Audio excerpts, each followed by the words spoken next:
Manipur manung do humpu hebete MLA ani amadi Congress ke ama BJP ke ama ya school de ki kabaya natra moirang de kabaya to party amaga aduga party amana chungka ka de le roi amade dum le rane ba ko adu percentage ki matung ina ani ka ga le amubudi hobala ka doini adu madugi area du represent tawdre un represent de oire haibisi halo pulapna Manipur ko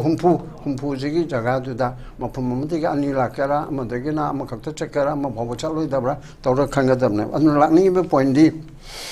asigumba advantage of proportional representation chi tawada fair representation tawi minority si masu yawhalli include tawi aduga khogi vote mangan basima reduce tawi aduga khogi yam en voter singche thada nadra kai chumba party da koi vote pi se du to se haibe ga ideology da khanaraga magi political consciousness political ge awareness chi wankhalai ai individual amada santa de pi se samcharan pi se nam ke sor pi chi hai individual de to wi monta party da khiloga party du gi manung de gi 1 2 3 4 party ge mi kun tare kunare di moina khanga de ba khwai de gi makok mathang kun le rani dra se humpu du da adu gi kun du khanga na ba aduna adugi system du tawrabadi phagani aduga losilakpada misu yamani yam sangne loro hojiki ani se hojiki le system se koina line te BJP na pate congress na pai BJP na pate aduna ti party बसिकि खर मो लेबो जे system से दति कांग्रेस न पारे को जे BJP ने तौरिसो अर्सो ID number 1 लाउने अब बीजेपी न पारे जी फत्रे दना आगी मत दि फते प मणिपुर को हैन सिदिलाई कन्न हाइगन अब करि नइबु जुम थोरक न नबा छुंगांगबा कोइन नैनरी ब खोनरी माम चिकान दि हाबि यालो कना उमना खंगदना कना paper the ngang to wisma sin ngai ro ga haibu ga yauri mathong mong khangdana ngang badi gi natro naina badi gi natro 24 da atai mayam ama mo labasu manipur gi ani kha akhona congress pamgera pamoira congress wanati lai haiba miyam na khaning ma pod platform am the left ya da congress the left ya the BJP left ya the MP the left ya the JDU the left ya the platform am the to da ya ro ko bimol ga at ei pabung khaidimani de lakchege Pabung nakalama romda kuigi pangthui ba kuigi thamban sanglin gi chida tham statement tongan bam su habidi bot hura laga lengak pai khiba haibasi chumlagadi ECI na affidavit submit taw haibada yadriba karigino haibam su amusu hangli ba pabung masida pabung daina laksani di pabung ECI gi mathakta kuigi case tawda kari akai ba lei masima su khangninge doga pabung thoi ba seungla unwanted issues mayam si gi thokta ba idang ta khogi tangai phadana khoi hojik lei ba electoral reformation sima pabung tang maru masi samdok pa darkar oi prokamai toi pabung tang thambi gam phajaba opamni hojik ke lei ba nakalani ma criticism penale aina de machi hunna ba haide masine khoi ge da kala lipse marak se da kana ko makarna rajniti dol masen ruling opposition launa ba taning dre khoi punna thengna ga dabani hai ba yamna taning da bam so hairi politics to ma leipa nga pa hai ba si debate na to ga dabani parliament assembly da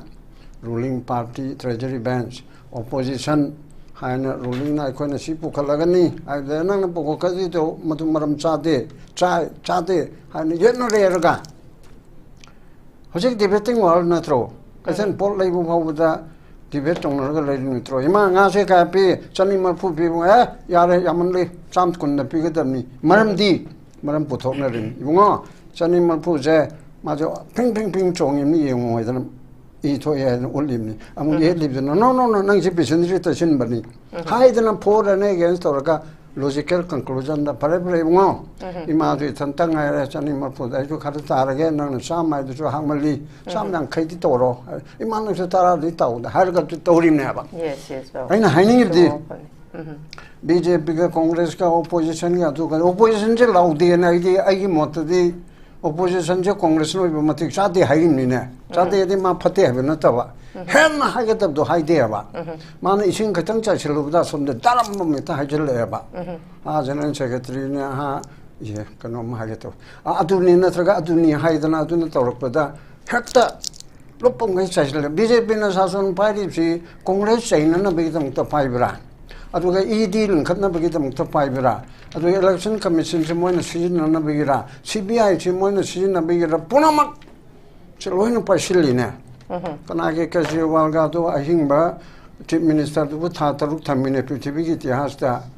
loi chanchingarba natraga president prime minister amma democratic ki khanbadu lanmi ki sasona pharaga hatpa natraga jail thamaga phamdi ohendeba Narendra Modi ki di Kejriwal do thataruk adum oi moi loktok puchu ngamdamnina democracy nina ai do oini ai to nangna lana phaban thorim nebako sigumba leipaga sida opposition karim hairu no ka haibse ai ke di mayam madu ki chiga karakene opposition haibe yogde debate yogde namdana tebne ram haigadamne aduna oje ki sida samsulun ge ai thabu thagatni nangai digana BJP de samuni congress na huigumna konlobsa hamne yangloi haibe dai khoi khanmu khalu de BJP ke samu sidi chum maline ai je congress da support to na te ko magi wahido magi point do samu je khal di pangye bako yam ti chawi hui jena yam singni kokka kona bota bo bahari sidi mi ganta ba larik la chu haiba mi oiba mi thagalu oiba mi oi thagat pangam drabdi hui yokdong yaw mayam lepabdi hui one thagal loina ai de hayaba mi gi thag yobungam dragati hui duna khardi khongidana sukang khangdra so ILP ga khar khongidana yaragana mi thagat chayaba mi gi manungda mi phangdragati hui duna mu chendoine mamana uchi tharu so kanore hodong tharu so kanore yaw tharu so kanore hui duna sungai haitabaduda haitaba mayam du hui no haidana hojel lerip sing ju haibana teko manamaduna second part na hangiba du da in su yam pambamna hoje ke electoral system se amana paiba khande amana khande hoje ke story system se machi capitalist democracy na ba this is not socialist democracy socialist sabido Indira Gandhi na pamdana laurim ne mapana Jawaharlal Nehru na Soviet Union ke Khrushchev prime minister du tinurubdi ke chumlau raktana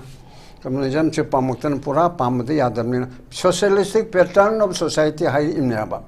ukena na ha oring da class 9 10 ga tamade da socialistic pattern then masan pinal akan de ai pattern yaro ai panator modo socialist mak oigadamni and we the people of India having solemnly resolved to constitute to resolve India into a sovereign socialist number one the thing is sovereign socialist secular and democratic republic with so and so hairim neba adugo malipa ma pamdi pamjaba adu magi followers na magi congressmen na du chat pangamdre masiti socialism hana hairaga communist kangbuta na tawudam na haibne te socialist capitalist country na so wide mi manaba khonai right to equality ga America na hairi sidi Britain na hairi sidi Japan na hairi sidi sidi China gu makke ba gu makhalda na tawudam na te ba nalawri ba punama revolutionary punama communism marxism na loina tan ri even NSN ai mo ba socialist lawri sidi mamingda christianist sagal pa pam aduna adugo migi we amada natabanina electoral system chindagi no shoy da di kone kharcho hana tijin da sule pass the post haidune ba ri indiagi electoral system chi mi tarale pa yang khale pa mam li hana na piran ta long paibido post paibido ai paire da te do lawre ro ma dum karane that means mi tarale pa da mi lising control ba constitution na mi tarale pa da lising manga na khwadige hen phangmo oirena adi who will be elected ma khalna ba aduni majority ne hairana ba tasing made adudi majority de na traba adugi system do leibani BJP na paile so Congress na paile so power paile ban hen so sanna bi ko dong cha bu leiba adu oirena ba adu na ta ba PR proportional representation asibu proportional electoral system kawi proportional electoral system haibasida di mi na vote lepter party na vote lepeba chige APTP sina party na di thagal su mi dugi influence ta chaleba asmase chudi chaubu ki daga da thabi dorendra bu thada biu nongmai tim gopan bu thada biu haiba but proportional representation sidadi we former chief secretary na ke so khara khangbani ana dr narogoi hodoroka amba lep ke kangbudi india gon su yare congress ke bjp ke dangai re si yadrip se atu tawradi phagadam proportional representation sidadi kete te amam thamgani mi humpu gi ko aluga no mai them chawbodu ya chonde le pe mawon de pe bi ko pan de pe bi hong de pe mi de khomro ba communist party ki ideology di koi de sini bjp ki di sini congress ki di sini mpp ki di sini hairaga ideology du da party do khangana ba adu ki percentage jamna phangmodi ki matungi na samade yang kai phangi ba vote phangi ba party du na 60 manunda 30 lorani adu moi pam gi neomam lai ko adu ke yamna pikhraba participate gum ma ai participate bu hun bagi nate mana 35% de phangi hairona adu di mai di ka pare humpu gi manunda ka tare adu di ma di tare ti phangani ma di phangani na party khuding ma national party state party lamda thadri be sing ado mai percentage gi matungina khwadi gi pikpa party tu su sit amma di phangya ba ani di phangya ba adagi hoi fatta basuma chama le madu party imtana pulap kontra hena phangum daladi han atu di coalition ai bam le na ko aduna awji le ba pass the post highway sina pasha puthoga lanai mi duna khomi party duna maming duna khara mateng pangbira ka hoi achobu party di am chong pai aduna chobu macha khai khatang khena bamna proportional representation da di kendra ma da am khanne hai bale tre kendra ma da ani khan su yai madam di vote share da sum lak pada bjp na phangbada moi gi mi tranga phang kun phange phangmasida ahum subasigi jaga sida somna congress ki su number manga subada moi chu khanga da masing du gi mi oira medana same kendra oira dana mi anina ka ba ya ba aidi state sida constituency YD and Toga to Humpu have said. Manipur Humpu have there, ML Ani Amati Congress Gamma, BJP Gamma, Yaskuleki Kabaya. Natra Moirang, the Kabaya to Party Amaga, Aduga, Party Amana, Sunka Kat the Leroy, Amade Dumler Nebaco. At the percentage Matungina Aniga, Amudi Hobel Academy. Ado Matugi area do represent Todre and represent that where they have see pull up now. Manipur humpu zigi jaga duda mapumamati ga anila kara amadagina amakakta chakara amabhawachalo dabra tawra khanga dabne anu lakni be point di asigumba advantage of proportional representation chi tawada fair representation tawi minority si masu yawhalli include tawi aduga khoge vote mangan basima reduce tawi aduga khoge yam en voter singche thada nadra kai chumba party da koi vote pir se tu torsi hybrid ideology da khanaraga magi political consciousness political awareness chi wankhalai id individual amada santa de pc samchorna pc na bage sor pc hai individual de tawai monta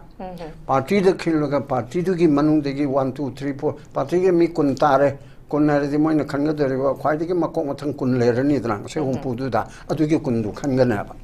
aduna adu gi system du tawrabadi phagani aduga losilakpada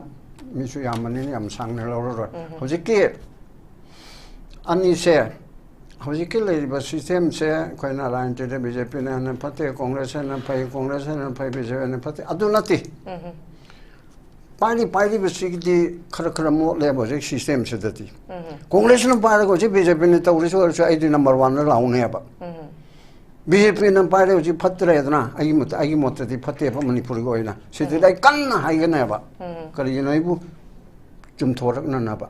छुंगांबा Koyna नैनरिबा खोनरि माम चिकानति हाबि यारो कना गुमना खंगदना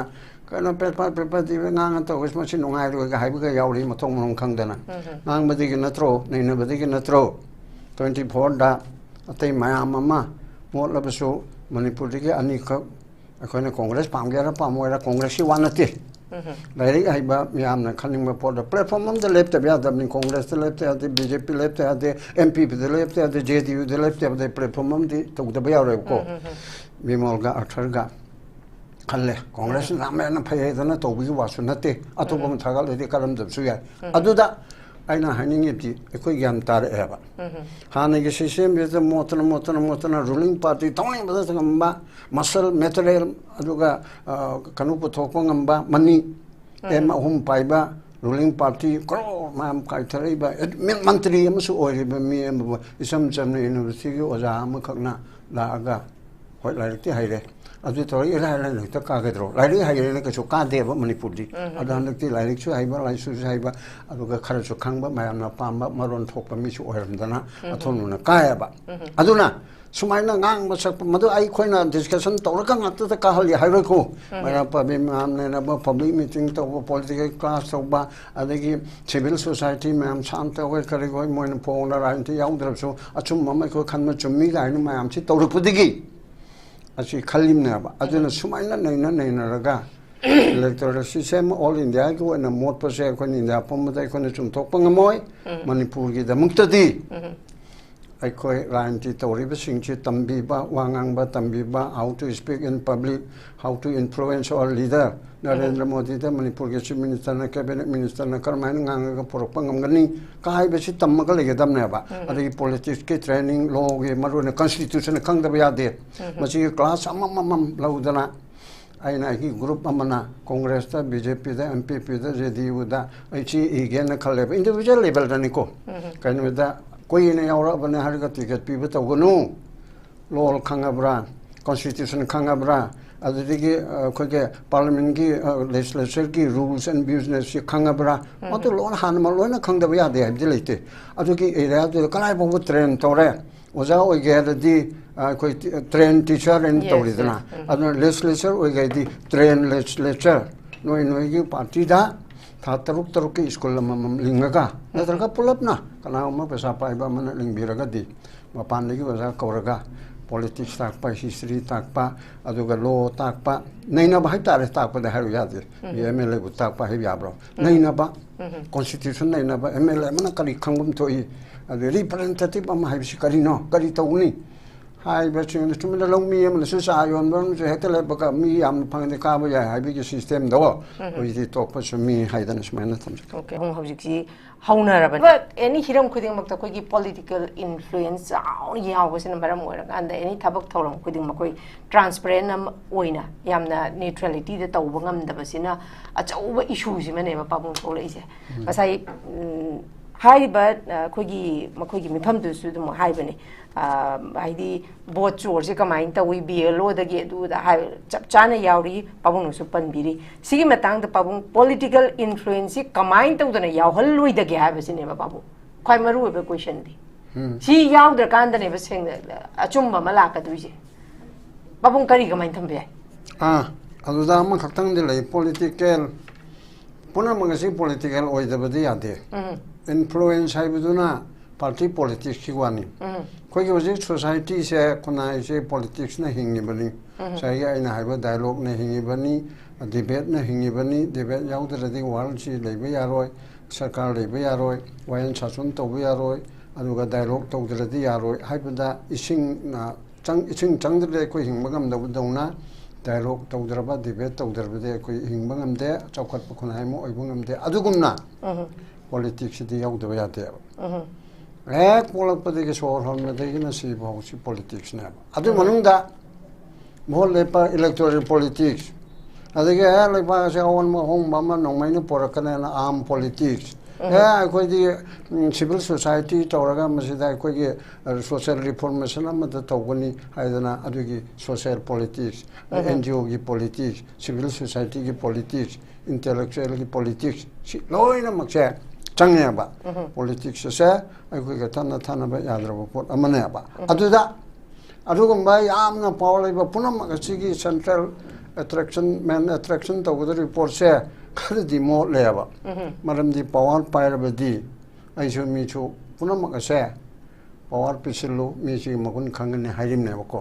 कनागुंबा इंगाम ngamjadaba mi ama police officer ओइदना SP ओइदना फाव मो काना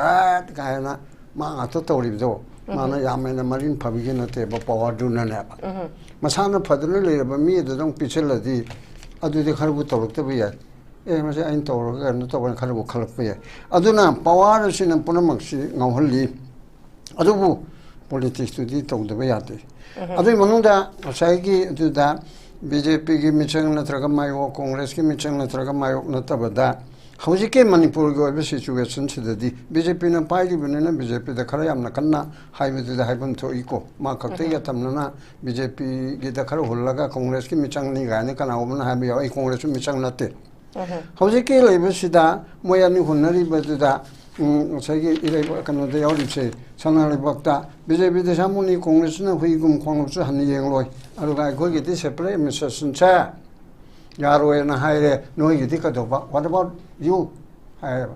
असिदा जनरल पीपल मोना जनरल सिटीजन मोना हंगनिंग बदी बीजेपी की शासन पाइबदा यावबा एमएलए कुंत्रा तरेट सिगी मनुंगदा एमएलए तरेट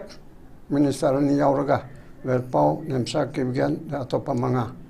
पुन्ना बीजेपी के रूलिंग पार्टी के एमएलए तरेट अतय अहुमदन मतेंग पामना दु थानमो बीजेपी के लेजिस्लेचर तरेट असिना मंत्री यावना मंत्री यावना मे के तांग 2023 दा अखोय दि असिगुम्बा बीजेपी दि 15 सो बीरेन लुसिंग सरकार मणिपुर सरकार के मखादा अखोय दि लाइनिंगद्रे मणिपुर से वैली से अखोय की कुकी सिंग की मिहात पुंग ओइरे आयदना ए पुबु पुरके तोनि पुरके लोन खंगनारे को मे ट्राइन थोदा बीजेपी नतबा मोय के सरकार सोगतपा केपीआई गानी इंडिपेंडेंट अमगा मोय तारा कुकी जो तारा है तारे असिना against the BJP government led by अगे नाउ नोंथोंबम बिरेन उसिंग मसिद यागी तरा बनाबा मणिपुर थोकाय गेदबने हाइबनाबा योलेन टेरिटोरी पी होइदि नसे बाबुदा अखोय कीदना हाइबनी मसे अखोय अदु साना याबा बंत नते जे चहे अनि के थाव हमसिदा हाइरक तरमनाबा अदोदि बीजेपी के मंत्री ना बीजेपी के एमएलए ना थोकाय के हर बोर्दी आई मसे अंगा अमद होलन बनी बीजेपी कुंत्रा तरेट की मनुंगदा तरेट ना मणिपुर थोकाय ने हरदी तरेट से कया परसेंट नो आयना हाइबदा आइदे होत पाइते 18.92 चामी मनुंगदा 18.92 19 हाइरो मचताल बीजेपी की शासन पाइरी बा चाम थोकपगी तरा मापन्ना मणिपुर थोकाय गनी हाइरेबा अदुगा कांग्रेस ती तुमिन लेबा कांग्रेस की सगत पे वानते मासो असबे यामलेरंगनी अदोरदि बीजेपी के शासन पाइरिबा अदुन थोगायने तो होइरिबरो दुबो मपादो ममादो हाकने न मचानु पादन तौरगा नोमैगा दांगा कापसलगा साक्संगा दो मै थारगा माइखोने नंग दु तौने बो हाइददना अस यानी हाइना लेबिसु हौना ब्राबा नंगी बीजेपी की फतरे कांग्रेस की फरे कांग्रेस फतरे अमदगी वानते इफोंग फोंग नत्र सिदा करी एक्शन लौगेबा अतै ते मा हा बोत मोइदा मते पांगदा तु तौनी तौर लोइन तोने हौजे हौजे मु ओले बंगारांग नामदनी प्रेसिडेंट रूल लेबगी तोखिबा सरकार बीजेपी के लेजिस्लेचर चाम की मनुंदा कंट्रा थरछि चाम ओरगा तरा मापन्ना मणिपुर थुगाइबा पामेबा असिगी सि अखोइना तमना पॉलिटिशियन नत हानिंगदे असिदा बीजेपी की नी highway मोसि ngangiba saiba mayam du khatangdi khalani doko akhoi apang nate noi congress ke bjp ke noi hunna jabda dum to akhoi yengi ba akhoi lairi ba being a senior citizen being a lawful citizen adu nayum thugaini na haiba nangi nachana na utare aduna tawbasi sason paiba yauraga imung manangi thabengang chinba yauraga yum thugaini torisi asum lairi de karigala 시각도도 한 거야. 알아서 공그레스나 고맙거든. 그래서 뭐양 깐는 거 하거든. 아두도 좀 로해야 봐. 아두나 때때 동나 해보주다. 왜 라인티게 아두다 하면 사이 뭐 산타나 해도 좀이 뭐 이게 동네리 비세 그래야나 베제페나 퍼타보라서 아두기 공그레스 파파는데 만포르고 어느디 아두 해나 퍼타보드는 BJP 오야 해비니 호지 만포르게 담다니고 아시기 보다시다 TV दा करी करी दे मा है याम चुमिनी Modi masses Rahul Modi BJP ने है उमंगे राहुल चिबु काय हमना खंगरब चावरब नतेको ओ LOP बुदी ओइदिनको अचौब mini Indira Gandhi की मसूनी नेहरू की चुथांगनी खंगम थोई मागे हौरकपम खोलकपम मदुना आइखोइगुमना माइदु तौजरुबि आफोंदा खोइ पखम छापम फतरेबा अदुबुदि लेरे अदुइसु राहुल सिबु काम याम की खरब जालोने अंगांग छै यांखै के मरि मंगा माबु हनबन नतेको कनु मोदी ने पोपु यारिम नत्रो 100 मरि से सोरे दर मोदी दो achida ama pangi mo akano che rang hul payang kan ngarang nan den pi masa rain ti yaw jarak pani pana bunung sing ang wangang sangang ga do mama lawradana ma bok Indira Gandhi ba pi ma le ko ma ki kanu tu ga na so ma tok jare che adi do chin le ri ba sason pari ti bodi ni Amit Shah ni aduga ama BJP ki marmu pang amana hai bini maming da du yadre uje central minister da yaw ripse मा दितारा माथोई है तारा माथोई छोरा मैदरा गुजरात की मितारा है ने यावे है अब ऐकी खंग देखो मरी मंगा बुद्धि है खरे तारा मु यावे ब गुजरात ना आयाम बा दि ओडिशा गा करिनो अनिसी करी लिंग लेबनो खंग दे होय अदुदा मोइने कैबिनेट अदुदा हाप चुम दे है बि वानते मुस्लिम ने अम बो याव दे कैबिनेट ता मुस्लिम जो खलु बि यावनते यो खत बि वासनते मिचिंग में खाइ ना लिपसे अदुना गुजरात ना अफब मैम थोक्तना अखोई इंडियाबु थांपो खोटपा मत लोई याई तबदबु मिचिंग मिखाई नाइबि वाफमदो असोमददि कनोगे गांधी फैमिली ना हाइरी मोई कनबि वनते असोमददि गुजरात फैमिली ना तौरब्रा बीजेपी से ना गुजरात फैमिली ना ओइरब्रा बा मै तारा मोगे लुचे अम्मा पंगी आदसु अदुनि जेपी ना दासु गुजरात कंददगि नि जेपी ना दादि ना तमाले अदगी मनसुक मन मा खंद्रे ममी गुजरात की तारा मु हेना काउंसिल मिनिस्टर सिदा cabinet ngata da buhaya du makti waram do mante council minister दा मा yaksileba adu yaubudi chummi chumde ge haibanati aduna rosalakpada kon mesi yam chang su lawro aduna sigi phibam sida mu khoi 혼나버서 혼나가답네 아잉 사하리도 디베트 오가답니 콩그레스나 아란마마 터럭수 BJP는 콩가답니 BJP 마루에나 루링 파티는 터부시데 오포지션나디 깜나깜나 하이가답네 바 이기 못다디 아주가 सरकार पाइदने नंग high जो लालिदा कोइ चुमना तवेदा मान छबक उठकदबने बा अदु opposition चैबि सानदना मुका लेले आ잉 साहारिदो ED लंखतना अदि ECI गा से रे नमके सोन हाइबि यामदि फजे नम इंडिपेंडेंट बॉडी ने बा मोइसे हाई कोर्ट जज लोग तो पदोन इम्पीचमेंट तौदुने बा जी राहुल गांधी नु खोलाय म पाइरि बा कांग्रेस ना कइनबु मरम पेरक तरबुदि राहुल नंग एफिडेविट तौन मितारि मनुंग दा नत्रदि अपोलॉजी तौ राहुल नंग फानि हाइदिंग amदेना अपोलॉजी तौ हाइ एबा राहुल ना मु इना हां इम्पीचमेंट का सोरेगा 300 हमारे पास में राज्यसभा यावरगा मिचहुम पाइरि बा high Hena अदुदि impeachment तौबदा ngamdadana maithidana lokthokkhidaba yaeba adubu impeachment tawba haibisida mi yankhai amana lekholaga tawdoi nidana nathanoge so adi lok sabha so adu madi tadabam lekukadunidana adudi mi chahumna de yadabam di oiduriaba aduda boda amo watana aidi adu mai pa impeachment tawdu maithire haraga bukari bulemdoina dubo mi tara khangna yadaba hobada ai toksere haiga dabdo mi chani chahum amna majority chugada bukhar wa ledana tawin tawjo haibidi hairoeba maramdi ai lai so haibini yam tana jan ta ba khang ba central cabinet ki status ta le rimni awang mu buro kare ki awang ma thak ma am par mimni aduna mone se pongtok to ya roeba Rahul Gandhi ne hena hajin basu ya roi aduga moine ta ma to ra ga de khoino ruling ni ne hata toksing ne haibisu ya roeba aduna smaina